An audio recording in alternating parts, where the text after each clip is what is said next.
Marc, depuis le premier podcast qu'on a fait, il y a déjà 2 semaines de ça, ça a tellement marché qu'on s'est dit on va le refaire. On va réessayer, on va réoffrir ça au monde. J'ai adoré les commentaires qu'on a eus qui étaient tout sauf hargneux parce que sur Internet, on s'attend maintenant tout le temps à se faire ramasser. Pas sur la page, jamais. Ben non, toi c'est un oasis de bonheur. J'ai remarqué, c'est comme aller à Disney World. Personne qui m'a attaqué. Toi, c'est sûr, là, mais moi, non. Moi, je connais pas ça. Moi, c'est juste des chats de marguerite. Oui, exactement. Ben oui, ça flotte. Je te vois avec ton panier. En tout cas, mais bref, tout ça pour dire que les gens, ce qui était vraiment mon souhait, ont trouvé ça génial qu'on était capable de ne pas être d'accord sans avoir l'air d'un soupçon d'être en train de vouloir s'arracher les cheveux de sa tête. Dans mon cas, c'est on l'a fait pendant plus qu'un an, fait que c'est exact. On est habitué de faire ça, mais je suis ravi. Dans le respect. Oui, je trouve ça cool. C'est ça, il y a eu comme un buzz, là, puis il y a eu beaucoup de gens qui nous ont dit vous devriez le refaire, fait qu'on s'est dit à la demande générale, on est de retour. Et on est dans les studios de Pantelis, je veux le plugger parce que vraiment, il est en train de lancer ça, puis c'est tough de trouver des studios. On n'est pas dans le même studio que la dernière fois. C'est top. Oui, Pantelis Comedy, s'il y en a qui veulent les contacter, là, c'est vraiment, on est hyper bien reçus. Marc, depuis ce temps-là, toi puis moi, on a bougé un peu médiatiquement parlant. Et là, on est rendu, on n'est pas des concurrents, pas vraiment, parce qu'on n'est pas à la même heure. Ben moi, je sais jamais à quelle heure je suis. Oui, mais c'est ça. Mais toi et moi, on est rendu dans 2 stations de radio de Québec à chroniquer, commenter l'actualité de façon quotidienne. Ben moi, je suis avec Bouchard en parle, avec Elisabeth Roy, Jean-Simon Buis, puis Sylvain Bouchard Diouf.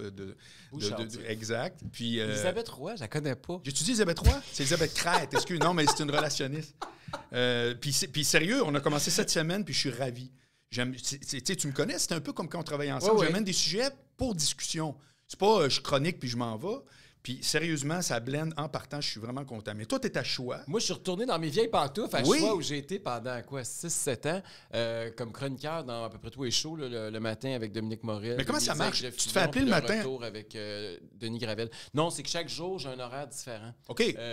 Puis le lundi, je fais Dominique Morel le matin, je fais Gravel l'après-midi.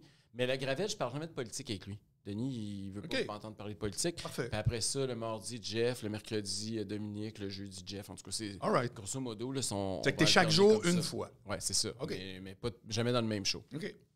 Fait que c'est ça. Puis toi, tu as d'autres choses aussi, ces réseaux sociaux. Tu as continué à être actif. J'ai lancé de quoi le 14 août dernier à Québec, la Seine-le-Bourgneuf. J'ai fait ce que j'appelais un one-man podcast, parce que moi, j'ai angle mort. Un one-man podcast. Oui, c'est un podcast, mais devant public tout seul.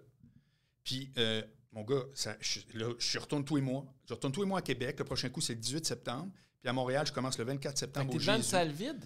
Puis les gens sont sur leur ordinateur à te regarder? Je comprends pas. Je vends des billets. OK, il y a des vrais gens dans la salle. Absolument. Mais il y a des gens qui te suivent aussi. Non. Okay, je l'enregistre et je le mets après ça. Puis après ça, tu le mets en voilà. OK, là, je Mais l'idée qui est hot, c'est que c'est les gens qui m'écoutent, pour la plupart, c'est des gens qui m'écoutent déjà dans mon podcast Angle mort du matin ou d'autres.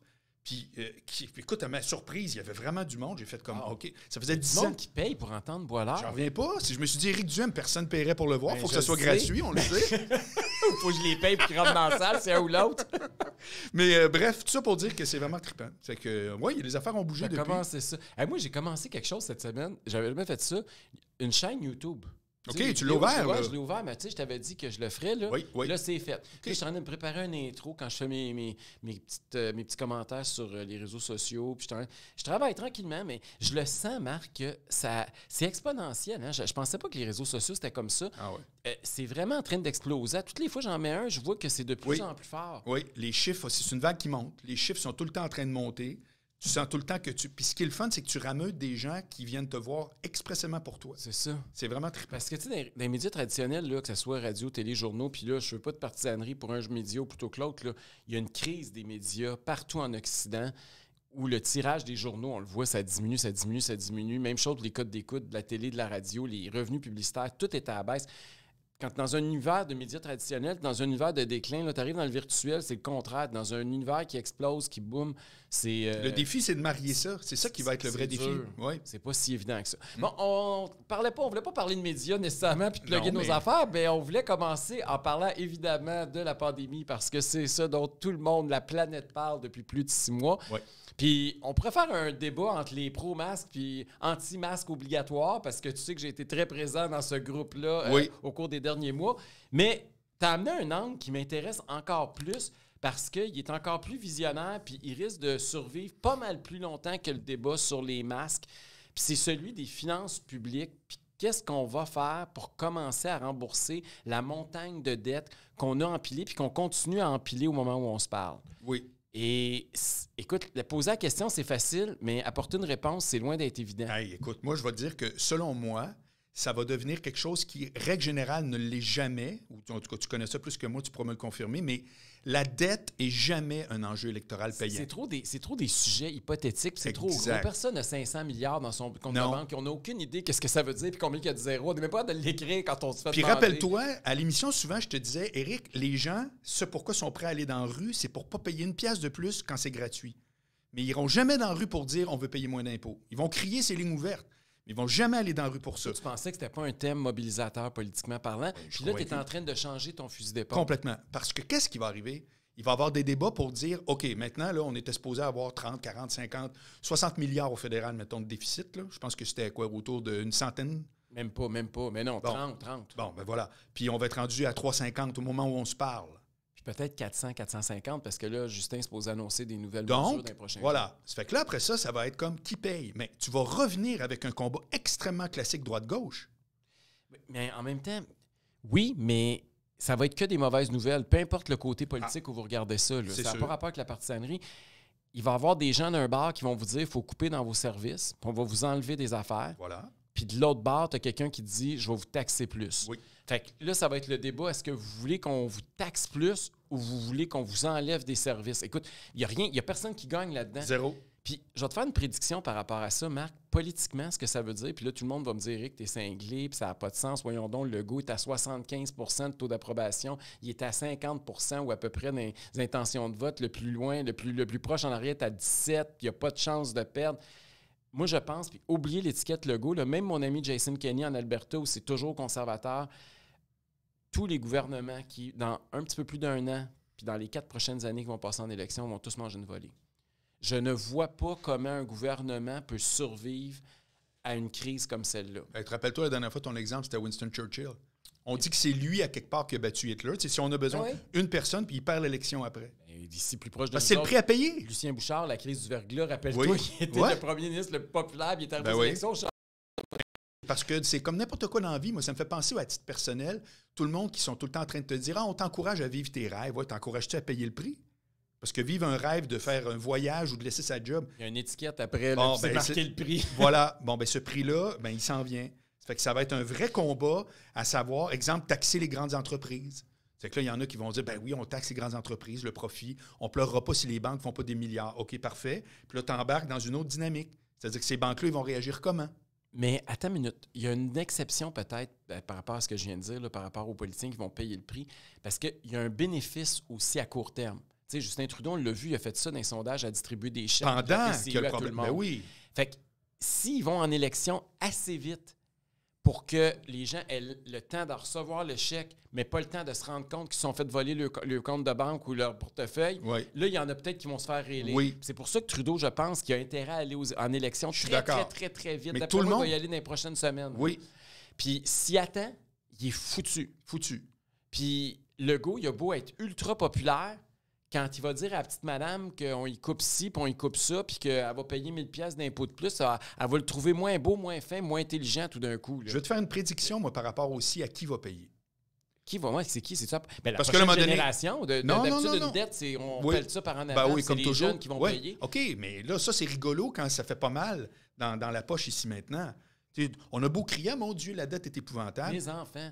Oui, c'est ça. Mais, OK, oui, mais ça, c'est drôle. Mais dans la vraie vie, là, quand vient le temps de mettre un X, entre ça et l'autre qui dit, lui, il pense comme moi. Moi, je vais te faire une prédiction. Actuellement, c'est qui les grands gagnants économiques? C'est quel type d'emploi qui est le grand gagnant économique dans la pandémie? Partout. C'est toutes les nouvelles technologies. Il y a un boom. En tout cas, quand tu regardes les ça, c'est les compagnies. financiers, je te parle des personnes. Ben, ceux qui travaillent à la maison? Non, c'est ceux qui travaillent pour la fonction publique. Ah ben oui, eux autres n'ont pas perdu une scène. Zéro. Okay. C'est les seuls. Tu sais que tout le monde a perdu là-dedans. On a tous perdu. Tout le monde a perdu. Tout le monde qui nous écoute, là, ils ont tous perdu. Les seuls que le chèque est rentré et qui n'ont jamais perdu une scène, c'est tout le monde qui travaille pour l'État. Bon, alors, quête bien ma prédiction. C'est quoi? OK. Ils vont faire des ponctions aussi dans la fonction publique. Comme René Lévesque au début des années 80. Direct. Mais contrairement à là où est-ce que quand les syndicats de la fonction publique sont dans la rue, les gens font comme « Ah, c'est drôle, voici une parade », le support populaire ne sera pas là. C'est-à-dire que monsieur, madame, tout le monde va faire « Vous autres aussi, vous allez payer. » Tout le monde, ça part. Voilà. C'est que moi, je veux juste dire un petit coucou à tous ceux qui se disent « Hey, je suis content, moi, je suis dans la fonction publique. » Moi, j'ai pas été affecté. Non, exact. Puis mon fonds de pension, c'est génial. Ben, je m'excuse, mais juste cette notion-là de gens qui, à 55 ans, prennent une retraite puis vont être 30 ans, soit plus longtemps que leur vie active, sur la mamelle du provincial ou du fédéral. Ça n'a pas de sens. Ben, je ne sais pas si ça a du sens ou pas. Ça tient pas économiquement. C'est que là, avec un déficit comme ça, tout le monde va participer sauf eux autres. Moi, j'y crois pas. Il n'y aura pas d'appui politique. C'est pas un débat gauche-droite, à la limite. Oui, ça va être que ça, Eric. Dans ce que tu es en train de dire, mais quand tu arrives ces pensions, là, c'est parce que oublie l'État puis oublie la politique. Là. Tu signes un contrat avec quelqu'un qui s'engage à te donner tant par mois à partir de tel âge en échange que toi, toutes les semaines, tu y verses le montant Y. Oui. Tout d'un coup, parce qu'il a mal géré, parce qu'il a pris des décisions, tout ça, il décide qu'il pogne le contrat, qu'il le déchire, puis ton chèque que tu devais recevoir, que tu as payé toute ta vie, on va changer le montant de tout ça à la baisse. C'est un bris de contrat. Je comprends qu'il y a une rupture de confiance puis il y a une frustration énorme de ceux et celles qui vont se faire le coup. Là. C'est un bris de contrat. Mais on le voit venir. Oui et non. Je vais te dire l'autre affaire qui est une nuisance épouvantable, c'est l'avocat qui va te parler, c'est les clauses grand-père. Ah oui, ça, faire en sorte, non, dans la même convention collective, on ne peut jamais faire de différence entre un nouveau qui vient excuse-moi, mais si on veut pelleter ça vers en avant, on pourrait dire, écoutez, là, tous ceux qui rentrent dans la fonction publique canadienne... Les clauses orphelins, là, tu parles. Là. Les clauses orphelins, c'est que les jeunes... Je l'ai appelé grand-père. Grand-père, c'est les anciens, mais orphelins, c'est pour les nouveaux qui rentrent. Voilà. Ça, vois-tu, là, légalement, là, entre autres, là, parce que l'affaire là, du manoir Richelieu, tu te souviens, ça vient tout de là. Mais tu sais que moi, là, c'est une des raisons pourquoi je suis devenu ADQiste dans la vie. Mario Dumont, à l'époque, il se battait contre les clauses orphelins qui faisaient que les jeunes, on n'avait pas la sécurité des vieux. Puis quand il embauchait, puis les syndicats négociaient ça, là, ils disaient, au lieu de couper tout le monde, vous allez juste couper les nouveaux qu'on va engager à partir de maintenant. Non, mais il y a une logique là-dedans. Oui, mais c'est parce que pourquoi la nouvelle génération payerait pour la génération qui est passée en avant s'ils ont pas assez capitalisé leur fonds de retraite? C'est pas la faute des jeunes. Pour la même raison que tu viens de dire, c'est épouvantable d'avoir un contrat puis en cours de route de se le faire briser. Mais là, le contrat est différent. Mais attends une minute, là, les jeunes, là, ils ont signé où le contrat pour recevoir des centaines de milliers de dollars de dettes sur les épaules? Ils ont signé où le contrat qu'ils vont payer 3-4 fois plus pour leur régime de retraite que ce qu'ils vont recevoir quand ils vont prendre leur retraite? C'est pas le sujet? Il y a personne Ben oui, c'est le sujet. Non. Ça aboutit à là, ces mesures-là, Marc. Le sujet, c'est que ici maintenant, je passe un... D'abord, attends, sont-ils obligés de l'avoir, le job? On n'est pas dans un goulag, là? C'est pas Staline qui dit, toi, tu vas être... On a un régime public aussi, là. Je veux bien que croire. Tout le monde est obligé, oui. Je comprends. Je te dis juste qu'à partir du moment où tu arrives et tu fais un contrat d'emploi avec l'employeur, qu'il soit l'État ou Costco, bien, si tout à coup, c'est pas les mêmes conditions que celui qui était là la veille, who cares? C'est un contrat ici maintenant. Ça fait que... Mais, tu sais, le régime des rentes du Québec, là, je l'ai déjà calculé, j'ai déjà fait une étude pour l'Institut économique de Montréal là-dessus. Les pré-boomers, là, ceux qui étaient là au début, parce que tu sais ce que l'erreur qu'ils ont faite, hein? Ils ont commencé en 1960, quand ils ont fondé le régime, ils ont décidé que ceux qui avaient travaillé juste un an, mettons, ceux qui ont qui prenaient leur retraite en 1961, bien, ils avaient leur retraite pareil comme s'ils avaient financé depuis 1943. Oui. Et ils se sont ramassés, puis ils ont payé. Puis on dit, c'est pas grave, le déficit, on réglera ça dans une génération ou deux. De toute façon, nous autres, on sera plus là pour se faire réélire, fait qu'on s'en fout, mais en attendant, on va acheter des votes. Grosso modo, c'était vrai ça qui a été fait par Jean Lesage à l'époque. Et en partant, le régime, il a été fait comme ça. Puis ceux qui ont commencé à cotiser au début, pour chaque dollar qu'ils mettaient, ils en retiraient 7, 8, 9. Aujourd'hui, là, même avec les années et les intérêts, c'est plus 2. Puis tout à l'heure, ça risque d'être en bas d'1. Qui va vouloir mettre de l'argent là-dedans? Qui veut mettre de l'argent dans un pot où tu sais qu'à la fin, il va t'en ressortir moins que ce que tu as mis dedans? Il n'y a personne qui va aller mettre de l'argent là-dedans. On va tout faire pour devenir des travailleurs autonomes puis plus du tout avoir à faire avec le régime de retraite publique. Puis qu'est-ce que ça va faire? Ça va faire sauter à l'affaire parce que les jeunes qui vont rester vont être encore plus pressurisés puis il va leur en venir encore moins, ils vont chialer encore plus. Fait que le système peut pas... Il va falloir qu'on fasse des réformes beaucoup plus importantes. Puis c'est pas juste aux jeunes à payer. Là. Par exemple, pourquoi on ne monte pas l'âge de la retraite? Il y a un paquet de pays dans le monde qui font ça. Les vieux sont de plus en plus en santé, ils vivent de plus en plus longtemps. Le 65 ans aujourd'hui, c'est plus 65 ans quand ton grand-père, ta grand-mère a pris sa retraite. Entièrement d'accord. Je suis entièrement d'accord. Parce que ces calculs-là, à un moment donné, vont s'imposer d'eux-mêmes. C'est ça mon point. Oui. C'est que tu peux pas... C'est ça, c'est pas la même affaire. Tu sais quoi, la moyenne du recensement de 2017, l'espérance de vie au Canada, c'est 82 ans. C'est ça. La ça moyenne monte tout le d'âge temps. monte. Exact. Ça veut dire que le nombre d'années de retraite n'arrête pas d'augmenter, lui aussi. Tout le Tu as temps. raison. Tantôt, tu parlais là, que les gens vont passer plus d'années à la retraite qu'au travail. C'est déjà le cas pour certaines professions, comme les pompiers, les policiers. Fait qu'il n'y a aucun régime de retraite au monde qui a été fait pour que tu passes plus d'années à la retraite qu'au travail. À moins que ce soit super rentable. Puis ça, c'est parce qu'à moins que tu cotises en capoté et tu donnes la moitié de ton salaire, mais il n'y a personne qui fait ça. C'est ça, je suis d'accord. Fait que là, donc, d'après toi, parce que moi, je te fais juste une hypothèse, c'est-à-dire qu'ils vont aussi devoir faire des coupures, puis ils vont les faire parce que, ultimement, électoralement, les gens ne vont pas faire « Oh mon Dieu, nos pauvres amis de la fonction publique. » Ça va être comme... Ils n'auront pas de sympathie. Eux autres, ils contribuent. Non, il y en a, par exemple, les infirmières et tout. On en a pour la fonction. Mais je te dis juste que... Mais quand ils vont descendre dans la rue pour avoir de l'argent, le monde qui va déjà être cassé vont dire non merci. Je pense que oui. Ça fait qui d'autre, après ça, va payer? Probablement, justement, les profits ces grandes entreprises. Mais ça, c'est dangereux parce qu'on est dans un monde de plus en plus ouvert où les entreprises, il n'y a rien de plus facile que de faire passer 1 million d'un pays à l'autre. C'est beau. C'est des jeux d'écriture. Ça fait que là, ça, à un moment donné, il va peut-être falloir légiférer pareil, je ne sais pas. On est dans un monde où on va vers le contraire. Justement parce que c'est de plus en plus difficile de contraindre une entreprise à rester en sol québécois ou canadien. Mais la question, comment ils peuvent, au Canada, puis au Québec encore plus, monter des impôts pour l'individu? C'est comme topé, ça se peut presque pas. Il y a un seuil psychologique. Là. J'avais vu des études à un moment donné là-dessus sur, à partir du moment où tu travailles plus pour le gouvernement que pour toi-même, l'impact que ça a sur la motivation, la productivité, puis l'intérêt de faire du noir. C'est évident. C'est comme, il y a un seuil psychologique, c'est 50, puis on est rendu là. Fait que ça va être très difficile de monter ça à 60, 70 %. Énorme. Parce que tu n'es pas obligé d'aller loin. Tu as juste à penser au prix des cigarettes. Un moment donné, le monde ils ont acheté des cigarettes à plumes. C'est tout. Ça a fini là. Mais non, mais c'est ça qui est arrivé. T'allais dans n'importe quel bingo. Ma grand-mère, c'est pas une criminelle, là. Non. Elle était dans son sous-sol. Elle allait au bingo du sol de l'église, puis elle achetait des cigarettes, puis le curé était au courant. Il y avait quelqu'un qui était là, puis qui vendait des cigarettes à la porte. Ça fait qu'admettons que toi, tu es ministre de l'Économie. Oui. Puis il faut que tu fasses une politique pour laquelle tu dis je suis désolé, là, il va falloir qu'on rembourse ça, en partie du moins. C'est-à-dire qu'une dette, ça peut traîner, là, c'est pas la fin du monde, mais en partie du moins. Tu as mis le doigt sur la première chose qu'il faut faire. Parce que vous savez que votre régime de retraite, c'est le plus gros investissement de votre vie. Tu sais, c'est là-dedans que tu vas mettre le plus d'argent. C'est comme. Puis le deuxième, c'est ta maison. Là. On met plus d'argent dans notre régime de retraite que dans notre maison. Fait que c'est le plus gros moton. Fait que quand tu es en panique financière, où tu t'attaques au plus gros moton. Oui. Et moi, je pense que la première chose que je ferais, c'est que je transférerais les régimes publics de pension en REER. OK. Plus que le gouvernement ait des déficits actuariels, des déficits cachés, des déficits à moyen et à long terme. Là. OK.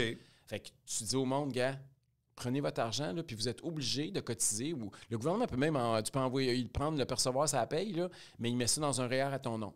OK. Fait que Marc Boilard, il a son compte au gouvernement, puis à toutes les semaines, il donne 100$. Je te suis. Ça s'en va dans c'est que son t'arrêtes compte, de son pelleter employeur ça. donne 100$, puis le gouvernement ramasse ça. Puis tu as un REER à ton nom, puis c'est plus un melting pot, là, un pot commun où tout le monde se pige, là, puis c'est fini ce temps-là. Le pot-là qui est fini, le party est terminé. Fait que ça, je pense que ça serait une première chose. L'autre affaire, on n'aura pas le choix d'attaquer le système de santé. Parce que la plus grosse dépense des dépenses de programme, là, c'est la santé. C'est plus que la moitié des dépenses de programme au Québec. Là, il faut que tu introduises du privé. Il faut que tu incites les gens à payer pour des choses qu'on n'a pas l'habitude de payer. Ça va être tough, là. Mais comment tu fais pour préconiser ça alors qu'on sort juste d'un moment où on a vu qu'il y avait des pans du système de santé qui étaient déficients puis qui, en cas d'urgence, c'est craquait de partout? Je veux dire... C'est ça, c'est contradictoire. Ben c'est ça. Tu es dans un système qui pompe de plus en plus d'argent. Puis la croissance des dépenses en santé, c'est 5, 6, 7 % par année, alors que l'économie à tough, elle va descendre cette année, mais normalement, mettons qu'elle monte d'1, 2 après les années suivantes. C'est que d'année en année, tu as un problème avec ton plus gros pot où tu dépenses. Fait que c'est vraiment pas évident d'essayer de faire fermer les livres, mais il va falloir le faire, tu sais. Qu'on demande à des aînés, par exemple, de se dépouiller pour pouvoir rentrer en CHSLD ou en résidence personne âgée pour être sûr qu'ils ne payent pas. Il va falloir qu'on trouve une façon que ça ne puisse pas se faire. Parce qu'il y a beaucoup d'enfants qui font de parents qui font ça, ils donnent tout leur argent à leurs enfants, ils se dépouillent, puis là, ils s'en vont, ils disent qu'ils n'ont plus une scène, puis là, ils s'en vont dans le système de santé. Et là, on ne leur charge rien parce qu'ils n'ont pas moyen de payer. Oui, c'est pas bon, ça. Mais il va falloir trouver une façon pour que ça puisse plus être légal, parce que ça coûte très cher. Puis il va falloir trouver aussi une façon pour ceux et celles qui veulent payer, pour avoir des meilleurs services, parce que justement, ils n'ont plus confiance dans ce système-là. bien, qu'ils puissent sortir leur carte de crédit quand ils vont à l'hôpital. On aura... Ça ne sera même pas idéologique. Tu sais, tantôt, tu parlais d'un débat gauche-droite, tu as raison, mais à un moment donné, sinon, c'est quoi l'alternative? C'est qu'on coupe des soins de santé. On hurle déjà que notre système est sous-capitalisé, qu'il manque de ci, manque de ça. On va-tu couper dans la chair? C'est quoi l'alternative? Je sais pas. L'éducation, c'est la même chose. Tu peux pas, quasiment pas, dans une société du savoir, tu peux pas commencer à couper les enfants puis l'éducation, c'est... Puis les gros postes de dépenses... Imagine si on propose d'augmenter les frais de scolarité après toute l'histoire puis le passage des carrés rouges. Charest, il a essayé ça va crier ça encore. n'a pas été winner. Non, ça n'a pas été winner. Non, mais c'est parce que chacun va crier pour sa cour. Moi, ce que je me demande, c'est comment le gouvernement... un numéro. Personnellement, ouais. Non, mais personnellement, tu sais quoi? C'est ce que j'aurais à cœur à faire. Mettons que moi, je réponds à ma propre question. Je suis ministre de l'Économie. Qu'est-ce que je fais avec cette boule de déficit? Ce que j'aurais à cœur, c'est quoi? Que tout le monde paye. Mais comment tu fais ça? Je me dirais, il faut absolument que tout le monde paye. Mais c'est impossible. T'en as 40 44 qui ne payent pas une scène. OK. Comment tu le fais payer, eux autres? Une assistée sociale, comment tu le fais payer? Bonne question. Je sais pas. Je sais pas comment. Peut-être que lui, il a rien demandé. Ça fait que, à quelque part, il va être dans une espèce de statu quo. On coupe l'aide sociale ou on fait de l'aide sociale un certain nombre d'années dans ta vie si tu es un travailleur, si tu es capable, si tu es apte au travail. Oui, mais je pense pas que ça, c'est problématique sur la boule de déficit, moi, dire. Là, entre toi et moi, là, c'est pas des chiffres. Il n'y aura plus de petites économies, moi, dire, qui vont gratter fond de tiroir tout à l'heure. Oui, mais moi, quand je dis tout le monde, je dis tout le monde qui, actuellement, participe à l'économie. Là, la première chose que je ferais, je suis premier ministre demain matin, là. Tu réunis ton conseil des ministres, là, puis tu dis à tout le monde, puis Harper avait fait ça. Amenez-moi un plan avec des coupures de 5, 10, 15, 25, 30 % dans votre ministère. Oui, que ça se peut ou pas. Vous êtes obligé, là. Je comprends. OK? Tous les ministères. Oui. Il n'y en a aucun qu'on On fait un exercice, je te suis. On prend toutes les roches puis on les retourne, là, on cherche. C'est un peu ça que je veux dire. Fait que là, ça, c'est la première étape, peut-être. Et là, ça va, c'est sûr que ça va hurler. C'est sûr. Mais tu peux pas tout le monde va dire tu peux pas faire. Ben non, je comprends. C'est parce que là, à un moment donné, il est là, le déficit. Il existe. Il ne va pas disparaître par un coup de baguette magique. Puis tu peux remettre en question, puis tu peux étaler ça comme un déchaîné. Mais à un moment donné, c'est pas de l'argent d'imprimer. Hein? Non. Il y a des institutions qui vont dire, ben là, si vous autres, vous dites on ne la rembourse plus ta dette, on ne te repasse plus jamais. Là. Mais non. Il n'y a pas de solution. Tu te souviens qu'on avait eu cette discussion-là avec Gérald Filion. Il l'avait reçu à l'émission il y a quelques mois dans le temps, qu'on était ensemble. Puis lui, il avait dit, ben une des solutions, ça pourrait être d'effacer de la dette. Oui, ben c'est ça que je viens de te dire. C'est ça, mais lui, il disait ça, mais effacer de la dette, ça voudrait dire que tout le monde à qui on a prêté de l'argent dit « OK, vous nous devez rien ». À partir du moment où le gouvernement donne l'exemple puis qu'il commence à ne plus rembourser ses dettes, qu'est-ce qui va arriver économiquement? Parce que moi, ma prétention, c'est que non seulement ça ne réglera pas le problème, ça va être encore pire. Parce qu'à partir du moment où tu fais ça, il n'y a plus un chat qui veut prêter. Il n'y a plus aucune confiance dans les institutions gouvernementales québécoises ou canadiennes. Ouais. Puis tout le monde qui a une pièce va tout essayer de se sauver avec. C'est sûr. Puis le pays va faire... Ben oui. Mais qu'est-ce qu'il justifiait ça comment, Gérald Filion? Il disait on ne pourra pas rembourser ça. C'est parce que là, surtout que là, les taux d'intérêt, on est chanceux. Je ne sais pas si c'est une chance, mais les taux d'intérêt sont très bas. Ouais. Ils resteront peut-être pas bas éternellement. Là. Les taux d'intérêt, il y a plein de variables qui font que ça bouge. Là. Oui. Si les taux d'intérêt commencent à monter, on va faire quoi? Parce que là, à partir du moment où le pourcentage de tes dépenses, tu es déjà en dette puis en déficit par-dessus les oreilles, puis là, tu as de plus en plus de dépenses à payer de l'intérêt. Il y a un moment donné, là, à Ottawa, je me souviens, dans les années 90, on payait le tiers de nos revenus, c'était pour payer de l'intérêt sur de la dette. Oui, oui. Mais on était vraiment dans la marge. Mais tu sais qu'il y a eu des périodes, je pense, à 20 % de taux d'intérêt pour l'hypothécaire. Ouais, c'était fourré. Tu sais, je veux dire, mes parents ont connu ça. Ma sœur, Danielle, sa première auto était à 14 % d'intérêt. Puis chez le concessionnaire. Payé 2 fois. Moi, j'en annonce le groupe saillant des pubs, puis c'est du 0 % souvent. Là, c'est 0, 1 %. Il y a pas des deals partout. Exact. Fait que 14. Fait que c'est sûr que là, on ne sait jamais. Il y a rien. S'il y a une constante, c'est que c'est instable. Fait que c'est quoi les solutions là-dedans? Ça n'a pas besoin de monter de beaucoup. Là. Ça monte juste de 1-2 %. C'est catastrophique là, sur un déficit de 500 milliards. Absolument. Absolument. Moi, je te dis que... Mais c'est drôle, tu dis que c'est pas ultimement, c'est pas idéologique, ça va être que ça. Parce que prends ton exercice où tu demandes à chaque ministère de couper, pas de couper en voulant dire « vous allez le faire », mais faites l'exercice, on va étudier ça tout ensemble. que là, il arrive avec des coupures de 25 %, mais il y a des affaires là-dedans, mon vieux, qui sont totalement dans une pensée collective, d'autres qui vont être... Mais ça déborde le spectre idéologique gauche-droite, dans le sens Non, mais c'est sûr qu'à un moment donné, un plus un va donner 2 encore. Prenons comme ce qui se passe pour chez nous. Là. On a un gars à Ottawa qui est identifié plus à la gauche là, avec Justin Trudeau, puis on a un gars qui est identifié plus à la droite avec Legault à Québec, OK? Qui est identifié, parce que moi, je le considère pas vraiment un gars de droite. Je pense que le côté péquiste, ça ressort souvent, là, mais mettons que c'est ça. Les deux vont faire face au même problème tout à l'heure. Dans le sens où, quand ils ont géré la crise, leur popularité a monté, alors qu'idéologiquement, ils ne sont pas tout à la même place. Là. Mais ils distribuaient des chèques, ils rassuraient le monde. Absolument. Bon. Quand ils vont commencer à faire mal au monde, parce que je t'enlève un service ou que je t'enlève de l'argent sur ta paye, tu perds de quoi? Fait que les deux vont être dans une dynamique où ils vont te faire perdre. Puis, la politique, souvent, tu votes pas pour, tu votes contre. C'est vrai. Et là, on va se mettre à voter contre les dirigeants. Puis là toute la crise qu'on a trouvée, qu'ils ont bien gérée, puis on trouvait-tu qu'ils étaient généreux, puis c'était-tu bon, les programmes de Justin? Hein? Puis la PCU, c'était-tu généreux, puis on avait donc plein de besoins. Puis François Legault, il a-tu été bon dans ses conférences de presse à Carouda? Bien, tout ce spin-là, ça va tout revirer de bord à 100 %. Très probable. Le 75 % ça sera plus de satisfait, ça va être d'insatisfait. Oui. Et là, le monde va... Parce que quand tu perds ta job, quand tu commences à perdre des bénéfices, quand on t'augmente tes taxes, quand tu es obligé de payer pour avoir un service public que tu ne payais pas avant, tu deviens en maudit après celui qui t'impose ça. Sais-tu quoi? C'est même au-delà de ça, c'est de la pure psychologie, si tu veux mon avis. C'est l'équivalent que quand tu es en train de pelleter l'hiver à moins 30, c'est pas vrai que tu penses à la belle journée à plus 30 sur le bord. Tu penses juste à ça. Ça fait que toute la belle performance que le gouvernement a pu avoir, c'est certain que si tout à coup, c'est comme « Hey, by the way, voici partout où on coupe », il n'y a personne qui va dire « Ah, c'est pas grave, vous avez tellement été bon quand vous étiez à la TV, c'est pas vrai. » Ça va être ici maintenant. Ça fait que là, la question demeure, c'est qui... ça va être dans la poche à qui ou dans le service qu'on va couper où, effectivement, ou est-ce qu'on va se demander... c'est qui, là, tu sais? Fait que là, toi, tu penses que ça se peut, ce que je dis. Là. Moi, je te dis que Doug Ford, François Legault, Justin Trudeau, même mon ami Jason Kenney, moi, je pense que tous ces gouvernements-là, non. La prochaine élection, ils vont tous tomber. Non. Ça peut pas, je te dis juste, c'est pas une équation. Ton raisonnement, il est super bon, mais c'est pas une équation. Il peut arriver des affaires imprévues. Non, ça, c'est sûr. La politique, c'est la politique. Pas juste ça. Regarde, Legault, comment ça allait bien avant que la crise arrive. Là, il n'y avait pas besoin de ça. Non. Là, ça allait super bien, son affaire. Oui. Ben, partout. Quasiment partout. Tu sais, je veux dire, il n'y a pas grand monde qui vont pouvoir dire « ça m'a sauvé ». Mais non. Il y a de tabarouette. Je veux dire de quoi? Moi, je le vois pas, là, en tout cas. Ça fait que, ça a été comme... Tout le monde s'en serait passé, même politiquement. Bref. En tout cas, je ne sais pas dans combien de temps ça va commencer à frapper, mais ils n'auront pas le choix. Là. La PCU finit dans quelques semaines. Déjà, ça va donner un petit coup. Là. Et là, ça va commencer tranquillement. Puis il va falloir qu'ils présentent un budget autant à Ottawa qu'à Québec, parce qu'on s'entend que les budgets qu'ils ont présentés la dernière fois, c'était de la science-fiction comparé à la réalité d'aujourd'hui.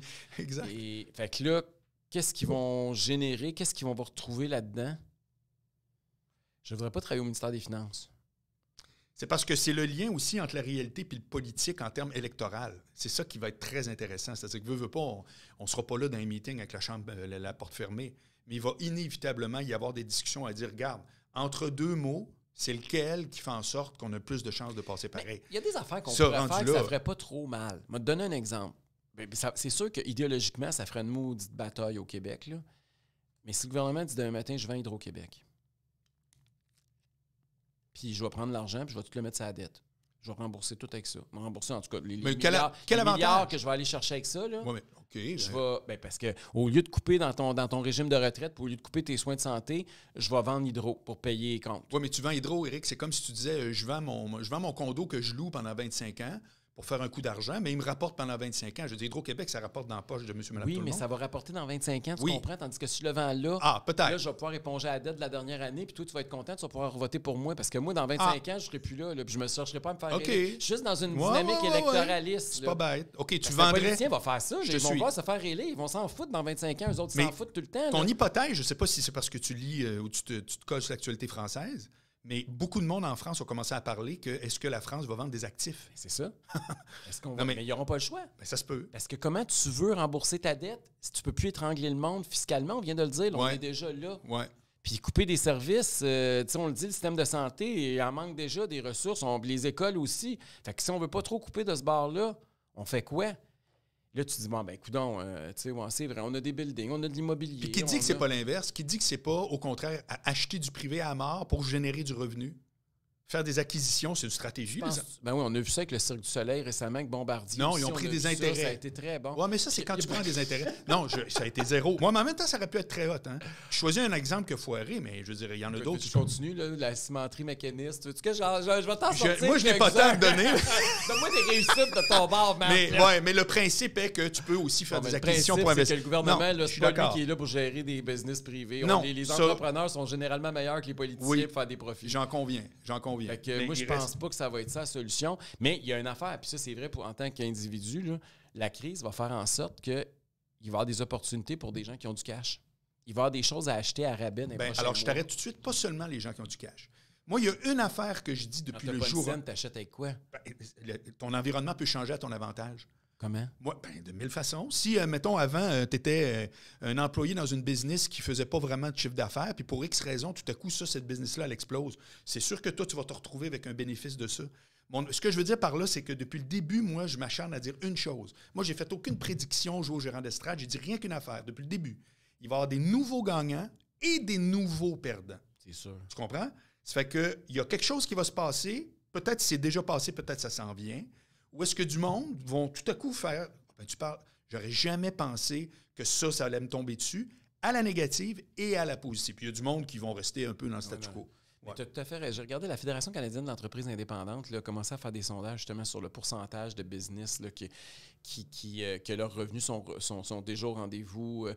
Pourquoi que ça manque? C'est à cause de la pénurie de main-d'œuvre? C'est parce que les clients ne viennent pas? C'est à cause des mesures sanitaires qui leur coûtent une fortune? Parce qu'on est tout en train de disséquer ça parce que ça nous est arrivé comme un coup de poing d'en face. Puis on n'a pas su ce qui se passait. Puis il y a des raisons croisées aussi. Là, on commence à voir clair au travers de ça.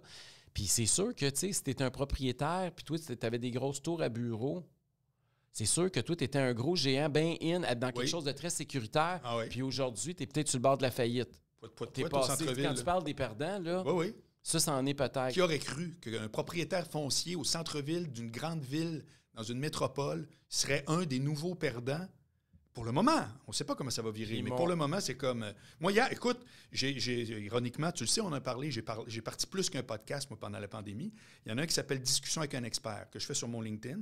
Puis je suis allé à une entreprise sur Beaver Hall, en plein milieu. Puis le gars, on arrive là, il dit « Hey, viens à mes bureaux, tu vois, je suis au 18e, tout, c'est super, c'est beaux bureaux. » Ils sont vides, Éric.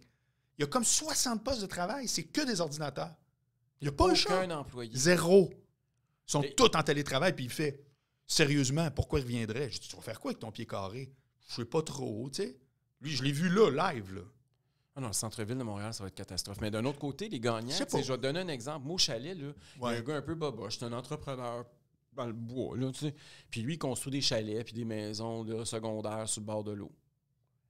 Là, il me dit, Rick, écoute, je viens d'en vendre comme 25, je sais pas ça va me prendre combien de temps pour les reconstruire, j'ai pas de main-d'œuvre. Il dit, c'est capoté, puis si je voulais, je pourrais en vendre 50. Il dit, c'est incroyable. Lui, il vient de faire des millions. Ouais. Comme ça. C'est écœurant. Puis il y avait de la misère d'en vendre une dans la pandémie. Je sais. Fait que, tu sais, il y en a là, qui vont faire la pièce tout à l'heure. Tu l'as vécu, tu as vécu ton condo. Oui, mon condo à Québec. D'un coup, ça se vendait tout d'un coup. Il y avait un boom immobilier. Oui, mais puis encore là, moi, ce bout-là, je le comprends toujours pas. Je vais être franc avec toi. Là. Tu comprends pas que l'immobilier a monté? Hein? Non. Ça a-tu recommencé à descendre de Montréal? Toi, tu checkes ça pas mal. Ben oui, parce que dans le centre-ville où moi j'habite, là, c'est stagnant vers en bas. Stagnant vers en bas. Alors qu'ailleurs au Québec, c'est le contraire. Oui, exact. Le centre-ville va subir l'inverse de ça. Historiquement, c'était le contraire. Mais comment c'est ça que les gens n'ont pas eu peur des paiements à venir pour... Il y a un bout que je comprends pas. Ils reçoivent des chèques à Justin. Non, 2000$, tu n'achètes pas un condo, je suis désolé. Non, mais ça me fait penser à la bourse. Les business sont reçus 40 000$. Il y a des salaires qui sont financés à 75% par le gouvernement dans certaines grandes entreprises. L'argent du déficit, là, on l'a distribué. Fait qu'il y a des gens qui ont été arrosés là, ces derniers mois. Okay. On s'en est peut-être moins rendu compte. Moi, ça sérieux, prend plus de temps dans ma logique, à moi, là, je vois difficilement, dans ce que je lis, j'observe, ou dans mon milieu à moi, j'ai bien de la misère avec cette idée-là, de la même façon que je me rends compte que la bourse, c'est zéro un portrait de l'économie. C'est un portrait de ce que les gens pensent qui va arriver avec l'économie. Et des multinationales. Exact. Ils n'ont plus le contact avec les PME. C'est fou. Parce que, ça part en vrai, là, tout à coup, tu fais comme basé sur quoi? Moi, j'étais un gars qui aime beaucoup les petits commerçants, les petits entrepreneurs. Tu sais, j'ai été élevé là-dedans. Mes parents, c'était des entrepreneurs. Mon chum, c'est un entrepreneur. Moi aussi, j'ai eu des business. j'aime beaucoup les PME, OK? J'étais un fan de PME, puis les multinationales, ben, on vit dans un système capitaliste, les entreprises ont le droit de grossir, puis c'est bien correct, là.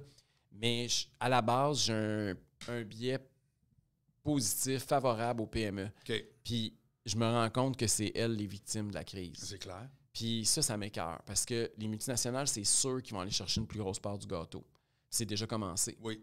Et puis c'est plate, tu sais, je voyais le Walmart qui va investir 3,5 milliards au Canada dans les prochains pour s'actualiser techniquement. Là. Alors qu'on a plein de petits commerces québécois qui vont fermer. Pendant la crise, tu sais, le gouvernement Legault a fermé toutes ces PME-là. Ils ont été obligés de fermer. C'est pas parce que des entrepreneurs qui sont paresseux et que ça ne leur tentait pas ou qu'ils avaient peur. Là. Ils ont été obligés, puis Walmart vendait leurs produits pendant ce temps-là, puis eux autres avaient le droit de rester ouverts. Tu sais, puis Costco, puis tout ça. C'est sûr que je trouve ça épouvantable ce qu'on leur a fait. Puis ils ont mais c'est pas pour le fun non plus. Là. Non, je te dis pas ils ont beau leur donner 40 000, ça ne compensera pas. Là. Quand tu fais faillite, non, je comprends. C'est tough. Là. Et puis ils n'ont pas fait ça exprès, je comprends, là, mais ils auraient pu le faire autrement. Moi, tu le sais, depuis le jour 1, moi, j'étais contre ça, qu'on laisse les gros ouverts puis qu'on empêche les petits d'ouvrir. Puis je comprends pas la logique non plus. Pourquoi c'était moins dangereux d'aller dans les places où on était en ligne chez Costco plutôt que de rentrer un par un dans un petit commerce sur le bord qui a pignon sur rue. La logique à la base, je ne l'ai jamais compris. Ben, c'est parce que là, il aurait fallu quasiment que tu forces les gens à aller dans des petits commerces. Ils ont fait ça en Autriche, je pense. Ils ont fermé tous les commerces qui avaient plus que tant de pieds carrés, toutes les grandes surfaces. Ah ouais? Puis ils ont laissé juste les petits ouverts. OK. Mais c'est pas. Il n'y a pas de modèle, c'est rien de bon. Là, je veux dire, tu fermes les commerces, puis il y a du monde qui travaille dans les gros commerces, là, tu fais perdre des jobs aussi. Oublie pas qu'il y avait une frénésie pour acheter du papier de toilette aussi. C'est qu'il y a peut-être du monde qui aurait fait ben voyons, vous fermez le Costco, je vais mourir, là, ça me prend du. Ben, écoute, je ne sais pas la tête du consommateur à ce moment-là. Rappelle-toi juste la rumeur que la SAQ allait peut-être fermer. Hein? La journée que ça a parti, tu sais, nous autres, on réveillait au-dessus d'une SAQ, il y avait un line-up quand on est sorti dehors. Incroyable. C'est-tu important, l'alcool, hein? Mais le papier de toilette aussi. Oui, non, mais je veux bien croire. On a compris c'était quoi les services essentiels. Alors, si tu m'oublies... exact. Si tu me demandes vraiment à choisir entre... Tu es obligé, c'est un ou l'autre. C'est un 40 onces de vodka ou du papier de toilette.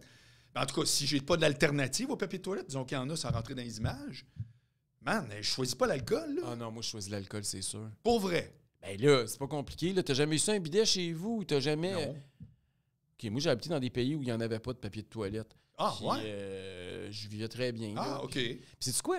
Ça, c'est une affaire. Je suis allé chez vous, t'as pas de bidet dans ta nouvelle place? Non, pas chez nous ici, là, mais quand j'habitais à l'étranger, oui. Puis j'ai vécu pendant 1 an, 2 ans, pas de papier de toilette. Tu sais que c'est une bonne question quiz à demander aux gens. C'est A ou B? Êtes-vous plus papier de toilette? Aux bouteilles de vin. Puis, mais tu sais quoi? Ce qui m'avait surpris quand je suis arrivé là-bas, puis choqué un peu, les gens là-bas trouvaient que c'était nous autres, les cochons, parce qu'on utilisait du papier de toilette. Écoute, quand le monde qui sont jeunes... Ben oui! Ah, tu le savais? Non, je fais juste te dire que tu as raison. Écoute, les gens me disaient « Ah, du papier de toilette. Ah, c'est pas propre. » Vous mettez vos mains là. Pourquoi vous... Non, c'est que le voit pas, il faut que tu aies de l'eau, il faut que ça soit... Je te comprends. Pour eux autres, du papier, là, on fait juste étendre, puis c'est dégueulasse. Ouais. Fait que, y a qui laverait ses vides juste avec juste du papier, pas de Windex. Ça marche pas. C'est ça. Fait que... Fait que c'était... J'ai vécu dans l'autre paradigme. Fait que peut-être que je suis une exception, là, mais c'est ça. Moi, je choisirais la bouteille de vin pour revenir au sujet de base. Bon, assez parlé de dépression puis de la crise économique qui nous attend. Parlons un peu de quelque chose d'un peu plus gai, d'un peu plus humoristique. Parlons de Guy Nantel parce que cette semaine, il y a une nouvelle qui, toi et moi, nous a fait sursauter. On sait que la course à la chefferie au PQ achève. Ben, on le sait-tu?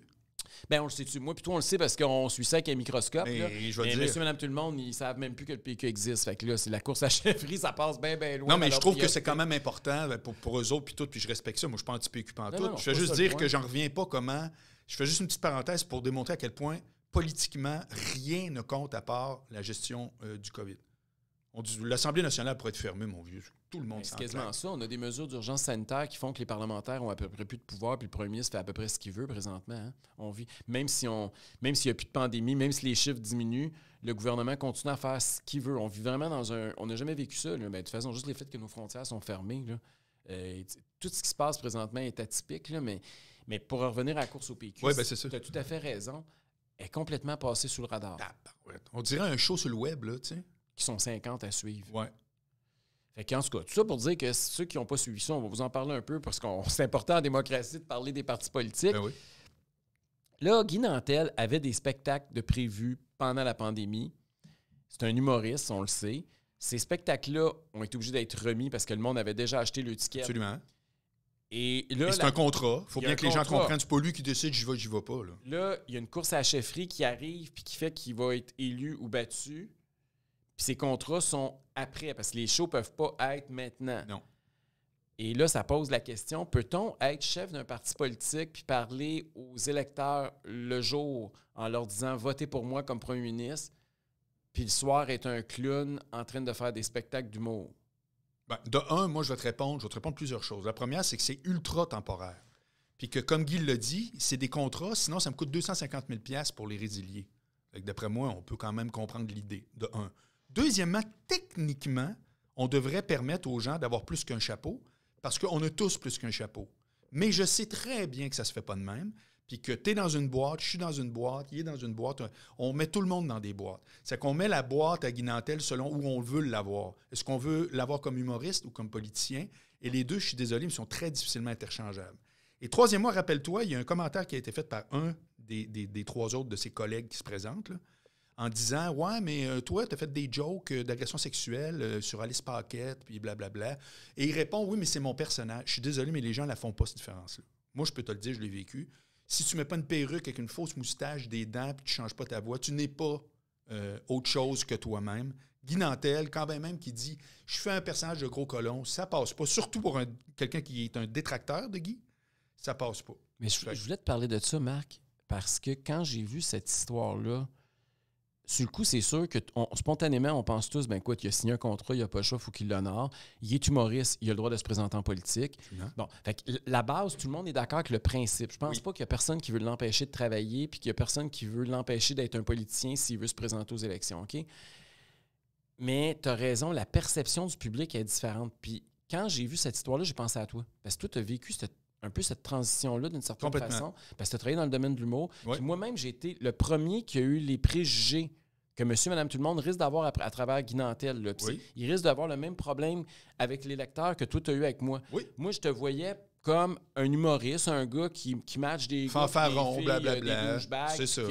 qui fait des jokes de cul, puis qui rit de lui-même, qui a un bon sens de l'autodérision. Moi, c'était ça, Marc Boilard. Ben oui. Fait que quand on m'a parlé que Marc Boilard, je préfère de la radio puis commenter l'actualité avec lui, je me disais, voyons, non, il est tombé sur la tête. Ouais. Je commenterais pas ça avec un clown. Ouais, moi, je comprends. Je ne mettrais pas une perruque, pain et rouge, je commenterais l'actualité. Là. Non, mais puis c'est ça qui va être le problème à Guy Nantel. On va avoir l'impression qu'on parle à un clown, puis que c'est un clown qui veut notre vote. Puis je dis pas ça contre Guy Nantel, secondes. Là, j'espère même qu'il va gagner le leadership. Si j'étais membre du PQ, je voterais probablement pour lui. Ses propositions sont hyper articulées à Guy. Mais, moi, je le suis sur Twitter. Là, c'est pas un cave, le Guy Nantel. Mais non. Mais en même temps, c'est dur en maudit de le voir autrement qu'un clown.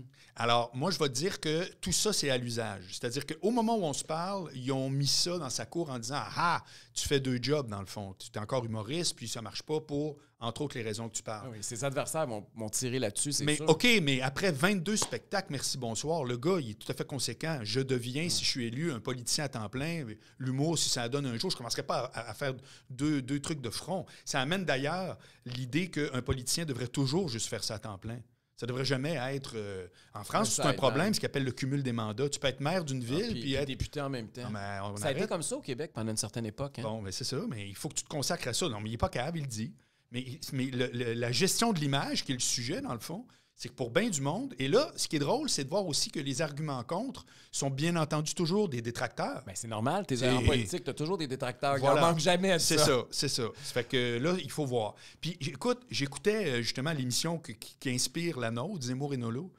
Puis c'était un ancien épisode avec un gars, je ne sais pas si tu le connais, c'est un politologue qui s'appelle Jean-François Kahn. Ça me dit quelque chose. Bon. Puis il a dit une phrase, mon vieux, puis tu vois, c'est toujours dans le sujet. Je t'en parle là, mais je pourrais t'en parler dans n'importe quel autre propos quand on parle de parti politique. Puis j'avais jamais pensé à ça. Il a dit, c'est toujours la base qui est le pire ennemi de l'élection d'un parti. Ben oui. Non, mais j'en reviens pas. Parce que tu veux plaire à ton électorat de base. Qui ne sera jamais assez nombreux pour gagner. Puis quand tu commences à aller chercher plus large, ils sont fâchés parce que tu te dénatures. C'est malade. Ben oui. Fait que tu fais toujours tes courses au leadership pour plaire à ta base, puis tes élections pour plaire au public. Exact. Puis pour déplaire à ta base. C'est ça. Mais en politique, ça, c'est le B.A.-bas. C'est toujours comme ça. C'est pour ça qu'une course au leadership, il ne faut pas être trop loin, mais il faut que tu y ailles juste assez pour la gagner. Ouais. Mais après ça, il faut que tu penses à après qu'il ne faut pas que tu y ailles trop plus parce que tu vas être pogné avec l'électorat. mais sinon, tu ne seras pas face à l'électorat si tu ne plais pas à ta base. C'est toujours un dilemme qui est assez déchirant pour tous les politiciens. De job. Je veux que tu... Parce que Marc, tu es peut-être celui qui a le plus réussi à faire cette transition-là. Quel conseil tu donnerais à Guy Nantel? Qu'est-ce que tu as fait, toi? Le conseil, c'est le conseil que, naïvement, à la blague, Sylvain Bouchard, quand j'ai parlé de ce sujet-là, a dit, puis au départ, j'ai fait non, puis j'ai fait, sais-tu quoi? Pour le reste de ses shows, quand il arrive sur des sujets touchés, il devrait faire un personnage avec un déguisement, ce qu'il a déjà fait.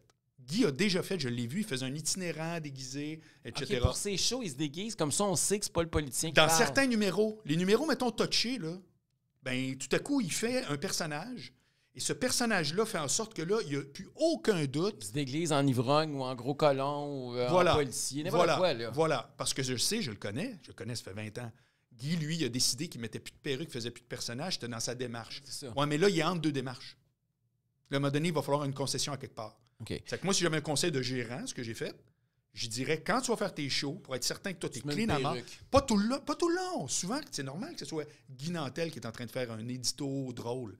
Mais pour certains bouts où tu fais un peu ton soi-disant gros colon, Jean-François Mercier, Éric, a vécu le même problème avec le gros cave. Yves Boisvert a fait un article après un bye-bye, ça de gros pour dire « Hey, le gros cave », en voulant dire « vrai gros cave ». Jeff avait dit « Mais comment veux-tu marquer le gros cave, penser que c'est moi? » Ben oui, parce que, je le répète, c'est un réflexe. On met les gens dans les boîtes. Si je te vois, puis c'est Éric Duhem, quand même, tu dis « Non, c'est pas le même Éric Duhem. » Ben non. Moi, je vois le même. C'est tout. C'est terminé. Mais on le vit, toutes les personnalités publiques le vivent à un degré divers. Parce que, veut pas, on a une image publique. Puis, ce qu'on est dans la vraie vie, là, on n'est pas au travail. T'sais. Puis tout le monde qui nous écoute, vous travaillez, puis vous êtes à la maison avec votre famille, votre femme, vos enfants, vous n'êtes pas la même personne. Oui, vous êtes le même individu, mais la façon dont vous parlez à vos employés, c'est pas la même façon dont vous parlez à vos enfants puis votre femme. Ça dépend des gens. Ça dépend des gens. Non, mais ça dépend des gens. Il y a des gens pour qui, dans les médias, moi, tu le sais, j'ai toujours eu ce discours-là, où je trouve qu'on a une démarche qui est extrêmement similaire, toi puis moi, c'est qu'on est exactement pareil, on tient le même discours sur le même ton. Le discours, oui. Que si tu es à Radio-Can, par exemple, où tout à coup, des gars comme nous autres qui sont chums dans la vie commencent à se vous voyer parce que le micro est allumé. Bon, ben, c'est de leurs affaires. Moi, je te dis, je ne suis pas dans cet esprit-là, toi non plus d'ailleurs. Ça fait que ça dépend aussi des gens, puis ça dépend des cultures autour. Mais moi, je trouve que c'est important que les gens sachent qu'est-ce que tu as fait en fin de semaine. Écoute, Éric, pendant combien de fois on parlait que tu venais de t'acheter une laveuse, tu ne savais pas comment ça marchait? Le monde me disait des fois, « Ah, allez-vous finir de parler de ça? » C'est drôle, tu m'en parles tout le temps. Tu as hâte qu'on arrête d'en parler, mais tu m'en parles. C'est quoi cette affaire-là? Je m'en fais encore parler. Ben voilà. Parce qu'il y a un côté intimiste qui fait qu'au lieu d'avoir l'impression d'être un robot journaliste, qui ont le droit parce qu'ils font le job ou ce qu'ils disent qu'ils vont avoir un certain détachement, bien là, tu es en animation, tu es en opinion, etc. Moi, je crois qu'il faut que les gens aient accès à quelque part à un bout de ton intimité. Mais il y a un bout que, quand je suis dans mon intimité, j'ai plus envie de débattre, j'ai plus envie de parler de politique, j'ai envie de parler, d'écouter le hockey, puis j'ai envie de parler avec mon chum du chalet puis du chien, là, tu sais. Fait que je suis pas le même... Puis, mais les gens, quand ils me voient à l'extérieur... Eux autres, ils n'ont pas envie de me parler de mon chien puis de me parler de mon chalet. Ils ont envie de parler de politique. Mais comment tu gères ça? Ben, moi, avec des amis... J'ai pas le choix. Mais quand c'est mes amis, des fois, je leur dis. OK. Parce que moi, je l'ai fait. À un moment donné, tu deviens tanné. Là. Exact. Moi, du monde, mettons, qui nous écoutait à la radio, puis après ça, l'émission est finie, puis ça appelle. Ben, c'est parce que là, je viens pas mal d'en parler avec Éric. J'ai fait une coupe d'heures, c'était ça. Ma journée est faite. C'est ça. L'overtime, ça coûte cher. Mais c'est vrai pareil, tu sais, c'est ça. Fait que ça, c'est le conseil pour revenir au conseil à Guy Nantel. Ben écoute, c'est peut-être farfelu parce que moi, je pense que tout ça est temporaire. Ça devrait plutôt être ça, son message. Combien de temps ça prend? Toi, combien de temps ça t'a pris ton sevrage? 10 ans. Puis demain matin, si tu recommences à faire des shows d'humour, ça va-tu être à recommencer à case départ? C'est-tu pour ça que t'en fais plus? Ben non, comme je te dis, j'ai recommencé. Mais c'est pas des shows d'humour. Non, t'as raison. C'est comme ce qu'on fait là live, absolument. Mais écoute, comment je pourrais te dire ça? Ben moi, j'ai fait la pire offense. Là, actuellement, Guy, il fait pas une offense. Il fait juste dire... Les gens disent « Ah, t'as deux chapeaux. » Moi, j'ai fait 2 offenses en même temps. J'ai été macho, puis j'ai été prétentieux. Demande à Léger... encore? Oh, il était drôle, toi. Demande à Léger, là, comment il s'appelle? Jean-Marc Léger? Oui. Demande-y son livre, là, Les Québécois, c'est quoi, là? C'est quoi, pas ça, ni un ni l'autre. C'est les 2 pires affaires. Et moi, je suis arrivé là, mon gars, comprends-tu, bing bang, ah ouais. Oui, mais c'était ton personnage. Ben, c'était le jeu. Ben, personnage, oui et non, dans le sens... Il était pour vrai aussi. Non, mais ce que je veux dire, c'est que j'assumais cette provocation. Ça fait que, mais 10 ans, Éric, 10 ans. 10 ans, où ça n'aurait pas duré 10 ans si la télé avait fait « OK, on y va, blablabla ». Ça a duré 10 ans parce que pendant 10 ans de temps, il y a des gens qui décident qui on va voir. C'est pas les auditeurs. Ça n'a rien à voir. Il faut bien comprendre. C'est dans le bureau que... Tout comme c'est l'intelligentsia du PQ qui a un problème avec ça. C'est pas nécessairement les électeurs. Je pense pas. Je pense pas. Les gens, comme je te dis, ils vont peut-être confondre ou dire « Ah, je l'aime pas, donc je vais trouver cette raison-là ». Mais dans la vraie vie, tu peux aller voir quelqu'un que tu trouves drôle en se disant « Ah, il est en train d'achever une étape, puis il va en commencer une autre, puis je le trouve crédible. » Il y a où le problème? En tout cas, je ne pense pas qu'ultimement, ça va être ça qui va faire la différence. Je pense pas que c'est parce que Guy Nantel va faire. Mais c'est qui ton préféré des 4? Ben, c'est lui. Ouais, moi aussi. Parce que, j'aime Frédéric Bastien. Intellectuellement, j'aime certains débats qu'il amène. J'aime l'image de jeunesse de Paul Saint-Pierre Plamondon. Moi aussi. Puis j'aime le gros bon sens de Guy Nantel. Ça se peut-tu que ce soit d'excellents candidats avec un mauvais parti? Aussi. Mais, sérieux, ces gars-là, ils gagnent à être dans la vie politique. Je trouve rien, par exemple. Moi non plus. On dirait que tu me le dis, puis c'est comme je t'aurais dit, ouais, tu sais, lui, puis l'autre.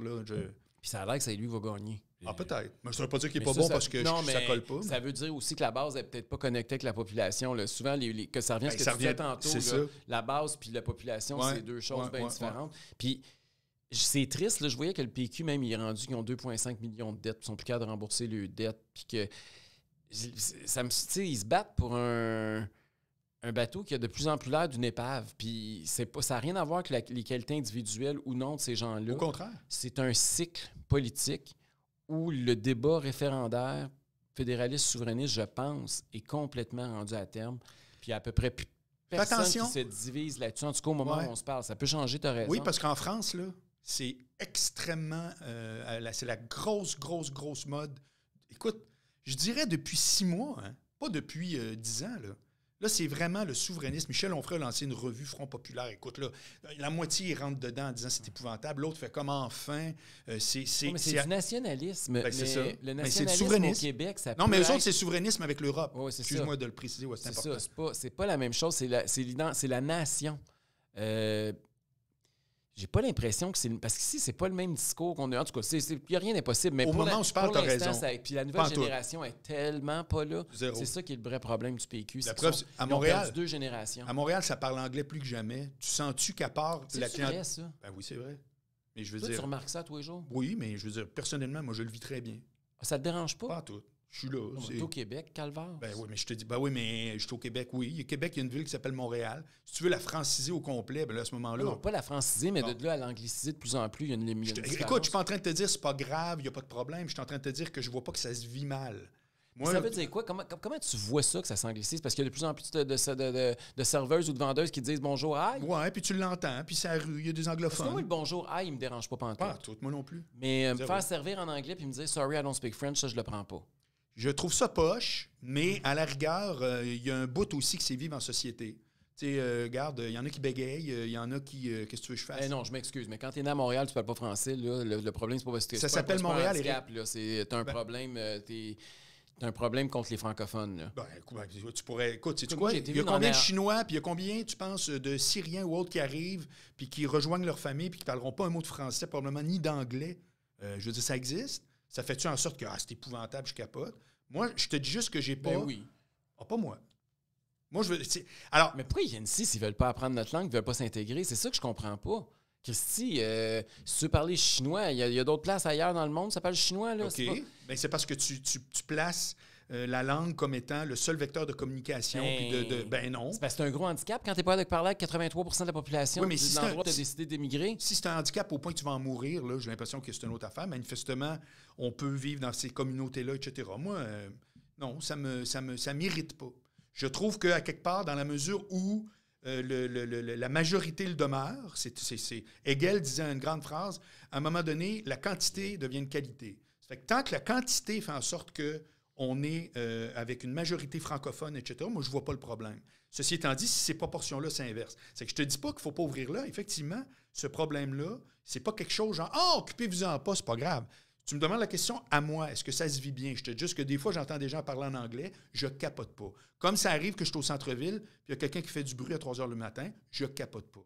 C'est juste ce que je dis. Tu n'appelles pas la police. J'appelle pas la police. La police de la Mais dis pas, ça y est, on est envahi, puis ça va crier tous les soirs à 3 par heures. exemple, je fais quelque chose. Moi, si je vais dans un restaurant, puis la serveuse me dit « Sorry, I don't speak French », moi, je dis « Sorry, I'm not supporting you ». Puis T'as je le me droit. lève, puis je sac mon T'as verre. entièrement le droit. Moi, je le fais, mais ça, je le fais, puis j'ai le droit de le faire comme consommateur. Complètement. Moi, si tu me respectes pas assez pour Non, mais me même parler comme dans la langue de la citoyen. majorité, je suis pas obligé. Moi, je te supporterai pas comme entreprise. Tu as le droit même comme citoyen, Eric. Je suis pas en train de te dire « Ah ben voyons, je suis pas d'accord, on devrait ». C'est pas ça que je te dis. Moi, je réponds, je le répète, au jeu. Je vis bien avec ces situations-là. Elle ne m'inquiète pas pour le moment, mais c'est un cas... C'est comme le nationalisme. Mais je suis pas anglophone, là. Je suis pas en train de J'ai passer. bien compris. Mais sauf que, tu sais, si je vais à Toronto, ben oui, je vais parler en anglais. Puis si je vais n'importe où ailleurs dans Je le monde, je vais comprends. parler en anglais. Mais Ce qui mériterait, Ici, au c'est Québec, quelqu'un ça en m'écoeure. anglais qui nous exigerait qu'on le serve en anglais. Ça, pour moi, c'est plus irritant. ben, en même temps, ça, tu vois, je trouve ça moins pire. Un touriste qui arrive à Québec, un Américain qui n'a jamais mis les pieds au Canada, qui arrive de New York, puis qui s'en vient passer une fin de semaine au Château Frontenac, puis il demande à se faire servir 2 œufs pochés au château, puis que la fille, elle parle pas en français, puis il exige qu'elle comprenne, elle parle pas anglais, puis il exige qu'elle comprenne ce qu'il dit, puis il est pas capable de parler français. En quelque part, je peux plus comprendre. Je vais avoir plus de facilité à parler à ce gars-là, puis l'aider avec sa langue, OK? que un Québécois qui est ici, qui est né ici, puis qui parle pas français. Pourquoi, quand tu me donnes tantôt, il y a 30 secondes, l'exemple, quand je vais à Toronto, je comprends qu'ils ne parlent pas français. Pourquoi? Mais parce qu'ils sont à Toronto, là. Ben oui, mais ici, c'est sûr, on est à Québec. On parle français, tu viens de me dire, on parle français. Il faut. Ben oui. OK. Non, mais j'ai juste que... C'est ça. Tu sais quoi la conclusion? C'est pas vrai que c'est un exercice de démographie, puis c'est un exercice de sensibilité. C'est que moi, je suis pas particulièrement On sensible n'a au pas fait- la même sensibilité. C'est- c'est ça non, que mais tu veux dire. non, mais c'est ça qui est important, parce que quand tu regardes Mathieu Bock-Côté, tu te souviens de mon gars que je disais souvent, si Mathieu Bock-Côté avait une émission de cuisine, il nous dirait, voici une recette pour une tarte aux pommes, ça prend une pâte, ça prend des pommes, ça prend du sucre, et ça va donner, il faut se séparer du Canada. N'importe où, il faut se séparer, tu comprends? La recette, elle finit C'est toujours par le toujours même ça. paragraphe. Bon, mais je respecte ça. Je dis pas qu'il y a tort. Je fais juste dire, arrête de faire des articles comme ça, comme quoi c'est une vérité absolue, on n'a juste pas compris. C'est une sensibilité. C'est tout. Ça fait qu'après ça, on discute. Puis, je veux dire, moi, le fait francophone, je trouve que c'est très important. Mais à la réponse, est-ce que ça me fâche de voir un centre-ville qui est anglophone aussi? Moi, non. Puis Voilà. là, je vais te faire une déclaration. Là, tu viens de parler de Mathieu Bock-Côté. Tu puis on m'aimes vient de d'un parler- amour inconditionnel. Non, mais tu On peux le vient de dire. parler du PQ, puis on vient de parler de Mathieu Bock-Côté, puis on parle du mouvement souverainiste qui est en train de mourir. Puis s'il y a un référendum demain matin, je suis loin d'être convaincu que je voterais oui, là. Moi non plus. Mais je pense que le déclin de l'option, puis le fait qu'il risque d'avoir de moins en moins de PQ puis de Mathieu Bock-Côté dans ce monde au Québec, ça va encore plus fragiliser notre statut de minorité francophone. Puis en quelque part, c'était comme un pilier, C'est qui, un même bon si point. on ne se séparait pas, qui maintenait la flamme. Je te suis. Et à partir du moment où ça va mourir, est-ce que c'est la louisianisation du Ouais, Québec? Parce que moi, ouais, j'ai ouais, cette ouais. peur-là. Là. Moi, j'ai peur que le Québécois disparaisse. Là. OK. Et moi, je l'aime, le Québec, comme il est là. Là. Je veux, au niveau linguistique, moi, je veux qu'on reste diversifié, ouvert. On l'est déjà, là, beaucoup plus que l'écrasante Je majorité suis des pays à d'accord. travers le monde. Je suis d'accord. Puis je suis tanné de me faire dire que parce que je veux qu'on parle français au Québec, je suis un intolérant. Non, c'est ça, c'est ridicule. C'est Et, zéro.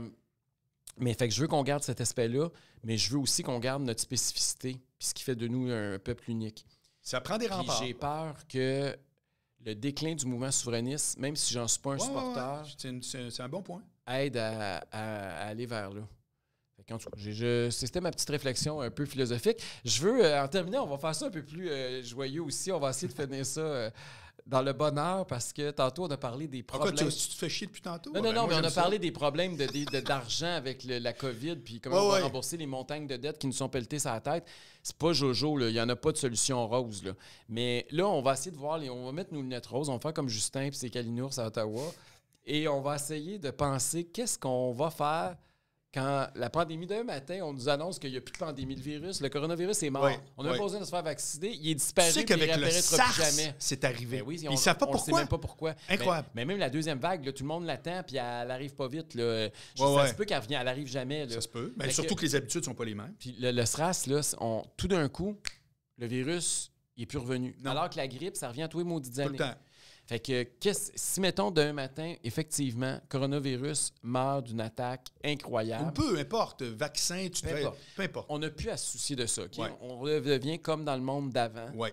Quelle est la première activité que Marc Boilard va faire pour retrouver son monde perdu? Je m'en vais au Yankee Stadium voir une game Hein? parce que je m'ennuie de ça. J'ai l'impression que je suis tout le temps à la même place. Je suis tout le temps au centre-ville. Je bouge plus comme j'avais... C'est comme si les murs se sont refermés sur nous. On est pognés de plus en plus dans un étau. Puis là, la saison froide arrive, ça va être encore pire. Ouais. Moi, j'ai peur là, les terrasses vont fermer. Parce que là, c'est un des seuls espaces de liberté que j'ai. C'est que de temps en temps, je vais au restaurant avec mon chum d'une terrasse. Pourquoi tu dis ça? Tu as le droit d'aller au restaurant. Si tu y vas pas, ça, c'est ton problème. Aller au restaurant avec la fille, avec le chose, avec les plexiglas, avec les masques. OK, t'aimes pas l'expérience. Non, j'ai l'impression de rentrer dans un laboratoire. J'aime pas ça. Puis même aller prendre une bière dans un bar quand le gars est à 10 pieds de toi, c'est pas le fun. Là. OK. Non, mais je veux juste souligner, parce que ça me fait rire. Moi, on est là tout le temps, masque, pas masque, mais le gouvernement n'empêche à personne d'aller dans... Les cinémas ont réouvert, j'étais là. Mais l'expérience n'est plus la même. Ça, je suis d'accord. Puis j'ai perdu le plaisir de faire ça. OK, fait que tant qu'à mettre de l'argent pour aller à une place que j'aime mieux prendre ma bière dans mon salon, puis pas voir le monde masqué puis avec les plexiglas. Mais ces terrasses, je trouve que c'est encore mieux. Ben oui. Parce que là, tu peux être pas mal comme avant, à certains égards. Et là, ça achève. Là. Je regarde la température des prochains jours. Là. D'après moi, les terrasses, on achève ça. Là. Et là, j'ai peur de ça. Fait que, mais pour l'affaire que tu disais, là, c'est drôle parce que la première chose que j'aurais voulu faire, moi, tu le sais, tous les ans, tous les automnes, je m'en vais voir une game de la NFL. Puis tous les ans, j'ai des amis avec qui on choisit une ville. Puis là, évidemment, cette année, on l'a annulé. Là. C'était où que tu allais? Ben, on pensait aller à Cincinnati. Quand même, c'est pas à côté. Mais là, de toute évidence, on n'ira pas nulle part. T'étais à Buffalo l'an passé, hein? Non, j'étais à Cleveland. Buffalo, j'étais allé une couple d'années, mais j'ai déjà eu des billets de saison même à Buffalo.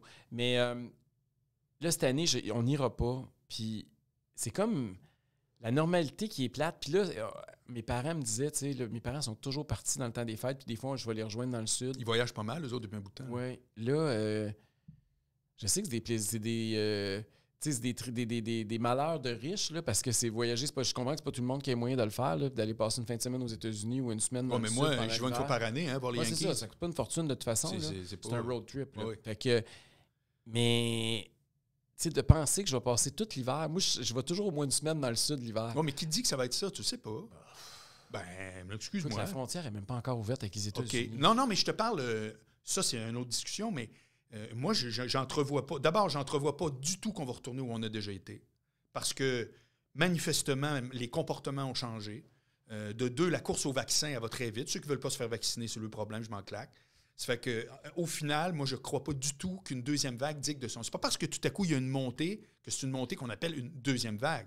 Une deuxième vague, il faut que ça ressemble à ce qu'on a vécu. Qu'il y ait des morts, là. Parce que là, présentement, ils disent qu'il y a des cas montent, mais les morts, c'est zéro une barre. Ça fait que, je veux dire, OK, les cas montent, on fait attention, blablabla, je suis le premier à tout faire ça, sauf que je ne crois pas qu'on va retourner en arrière parce que les gens maintenant... D'abord, le système de santé, il sait quoi faire. Deuxièmement, les gens, ils se lavent les mains. Moi, je ne sers plus à la main ou presque à personne. Oui, sérieusement, tu es un des rares parce que je sais que tu es comme moi, tu n'as pas peur de ça, mais tu fais attention, pareil. Oui. Bon, c'est tout. Ça fait que moi, je crois pas à ça. Je crois pas que... Mais c'est pas j'y crois pas complot, là. J'y crois pas en voulant dire que je regarde comment les comportements ont changé puis le virus a moins de vecteurs de se propager. Je crois qu'on s'en va vers du mieux tout le temps. C'est ce que je crois.